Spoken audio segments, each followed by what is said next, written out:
ಇವತ್ತು ಬಹಳ ಮುಕ್ತ ಅಂತ ನಾನು ನಾಳೆ ಬೆಳಗ್ಗೆ ಹೋಗಿ ಯಾರೋ ಒಬ್ಬ ಹೋಗಿ ಇಂಜಿನಿಯರಿಂಗ್ ಸೇರೋಕ್ಕಾಗಲ್ಲ. ಅವ್ನು ಸೈನ್ಸ್ ಸ್ಟೂಡೆಂಟೇ ಆಗಿರಬೇಕು, ಅವ್ನು PUC ಮುಗಿಸಿರಬೇಕು, PUC ಪಾಸ್ ಆಗಿರಬೇಕು, ಅದಕ್ಕಿರುವ ಇನ್ಯಾವುದೋ JEನೋ ಇನ್ನೇನೋ ಎಕ್ಸಾಮ್ಗಳಿರುತ್ತೆ ಅದನ್ನು ಪಾಸ್ ಮಾಡಿರಬೇಕು ಅಂತ ಹೇಳ್ಕೊಳ್ತೀವಲ್ಲ.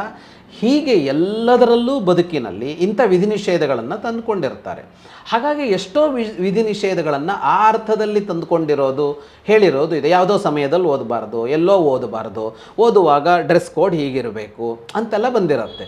ಈ ಡ್ರೆಸ್ ಕೋಡೆಲ್ಲ ಏನು ಅಂತ ಕೇಳಿದರೆ ಡ್ರೆಸ್ ಕೋಡ್ ಬೇಕು. ನೀವು ಲ್ಯಾಬಿಗೆ ಹೋಗಬೇಕಿದ್ರೆ ಯಾವ ಡ್ರೆಸ್ಸು ಅಂತ ಇದೆ, OTಗೆ ಹೋಗಬೇಕಿದ್ರೆ ಆಪ್ರೇಷನ್ ಥಿಯೇಟ್ರಿಗೆ ಹೋಗುವಾಗ ಏನು ಡ್ರೆಸ್ ಕೋಡು ಅಂತ ಇದೆ, ಪೊಲೀಸ್ ವೃತ್ತಿ ಮಾಡ್ತಾ ಇರುವಾಗ ಏನು ಡ್ರೆಸ್ ಕೋಡು ಅಂತ ಇದೆ, ಮಿಲಿಟ್ರಿಯಲ್ಲಿ ಏನು ಡ್ರೆಸ್ ಕೋಡು ಅಂತ ಇದೆ.